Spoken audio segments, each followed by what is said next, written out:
Before the songs, before the dancing, and before the tragedy, there was the silence. King David sits in his chambers in Jerusalem, a city he won by the sword but has yet to win by the Spirit. He looks at the crown on his table and realizes it is just a piece of cold gold if the presence of the living God is not with him. For 20 long years, the Ark of the Covenant, the very footstool of the Almighty, has been sidelined in a private house. It has been a forgotten relic of a nomadic past, while Israel tried to build a settled future. But David knows that a kingdom without a heart is just an empire of dust.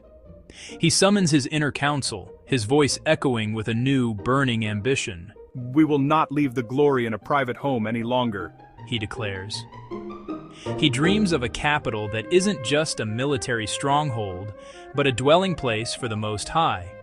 However, in this rush to be holy, David commits a subtle but dangerous error. He focuses on the what and forgets the how. He sees the goal, but he has blinded himself to the ancient, terrifying protocols of the wilderness. The king is ready to lead, but he is leading with human zeal instead of divine precision. He is about to learn that you cannot carry the infinite on a human schedule.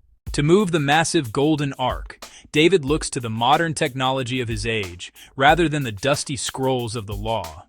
He commissions the construction of a new cart, a masterpiece of cedar, iron, and gold leaf. It is sleek, efficient, and impressive to the eye. Ironically, this was exactly how the Philistines moved the ark when they captured it years prior. David, in his modern zeal, unknowingly adopts the world's methods for handling God's holiness. He believes that a beautiful, expensive machine is a worthy vessel for a beautiful God. He chooses the convenience of the wheel over the sacrifice of the shoulder. He trades the intimacy of the Levites for the cold efficiency of oxen. As the cart rolls out, the crowds cheer for the innovation, unaware that they are treading on holy ground with profane shoes. The stage is set for a catastrophic collision between human cleverness and divine requirement. The music is a literal wall of sound. 30,000 voices, silver trumpets blasting, cymbals clashing, and the rhythmic primal beat of the drum. The joy is infectious, almost intoxicating. But as the procession reaches the threshing floor of Nacon, the terrain turns treacherous. The ground is uneven, littered with jagged limestone. Suddenly, an ox stumbles. The cart lurches violently to the left. The heavy golden ark begins to slide toward the mud. Uzzah, a man of undoubtedly good intentions, reacts with pure instinct. He reaches out a trembling hand to steady the creator of the universe. He seeks to protect the gold from the dirt. But the moment his mortal flesh makes contact with the sacred wood and gold, the spiritual atmosphere shatters. A flash of white-hot divine fire, more intense than any desert sun, erupts from the mercy seat. The music dies mid-note. The cheering turns to a scream of silence. Uzzah falls, his life snuffed out in an instant. It is a terrifying reminder that God is not a mascot to be managed. He is a consuming fire to be feared. David is paralyzed by a terror he hasn't felt since he was a fugitive in the caves. He looks at the ark, no longer a prize to be won, but a presence too heavy to carry. "How can the ark of the Lord ever come to me?" he whispers into the dust. The mission is aborted. The crowds disperse in a daze of confusion and grief. David orders the ark to be placed in the nearest home, the house of a foreigner named Obed-Edom, the Gittite. For 3 long months, David remains in his palace in Jerusalem, listening for news of tragedy. He expects to hear of a plague or a curse, but the reports that eventually reach the throne are staggering. Obed-Edom's house has become the most blessed place in the entire kingdom. His crops are the heaviest, his children are the healthiest. His peace is unshakable. David realizes the fundamental truth.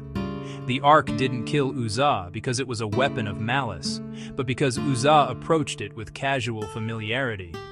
The problem wasn't the holiness of God, it was the pride of the king's method.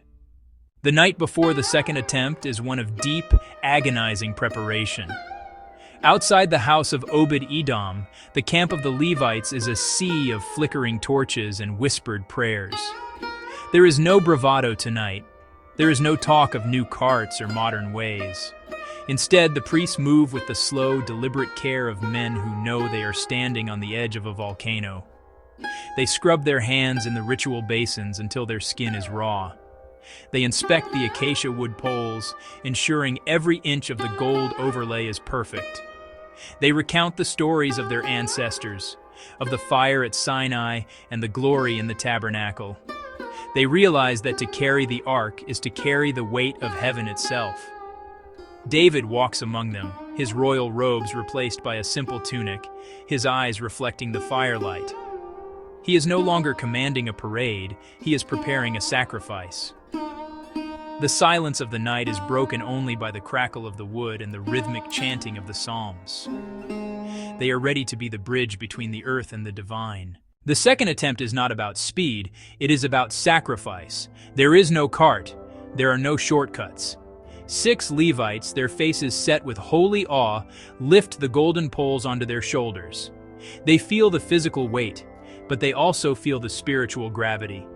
Every 6 steps they take, the entire nation stops. The world stands still. David sacrifices an ox and a fattened calf, the scent of burning offerings filling the air as a sign of atonement. The air is thick with the sound of the shofar, the ram's horn, piercing the silence of the hills like a holy cry. David himself strips off his royal purple, his heavy bronze armor, and his golden crown. He stands before his people in a simple linen servant's garment. As the gates of Zion finally appear, David is overcome. He begins to leap. He begins to whirl. He is lost in the beauty of a God who is both terrifyingly holy and wonderfully near. He dances with all his might, unashamed of his passion, proving that he is a shepherd before he is a king. But from the high, shadowed windows of the palace, eyes of judgment are watching. Michal, the daughter of Saul, looks down with a curling lip of pure, aristocratic disgust. She does not see a worshiper, she sees a fool. She sees a king acting like a commoner, shaming the dignity of the throne she grew up watching her father hold with such rigid pride. When David finally returns home, his face still glowing from the presence, she meets him not with a kiss, but with a blade of sarcasm. "How the king of Israel has distinguished himself today," she mocks. But David's reply is the heartbeat of his entire legacy. "It was before the Lord who chose me instead of your father. I will be even more undignified than this." He has learned the lesson that Uzzah paid for with his life. He has learned that God's favor isn't found in royal prestige or new carts, but in a heart that is willing to be small enough to be carried by the Spirit. As the sun sets over Jerusalem, the ark rests in its tent, and the king rests in his joy. The city finally has its soul, and the reign of the shepherd king has truly begun, not in the power of the sword, but in the power of the praise. This is the story of a man who stopped trying to manage God and started trying to follow him, no matter the cost, and no matter how undignified the dance.